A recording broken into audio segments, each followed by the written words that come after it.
Alberto Rec, campione regionale Promesse qui alla Festa del Cross 2017, com'è andata la tua gara? È andata bene, sono contento del risultato, però molto sofferta. Già dal secondo chilometro ho iniziato a far fatica, ma no, sono molto contento del risultato, anche perché è il titolo Promesse, quindi anche un quarto piazzamento al titolo assoluto non va per niente male. Senti, Paolo Zanatta inarrivabile davanti, poi sei rimasto agganciato al podio, diciamo, della corsa.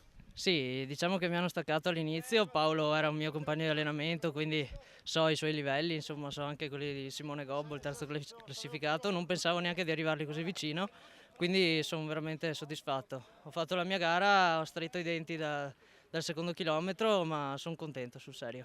A Gubbio?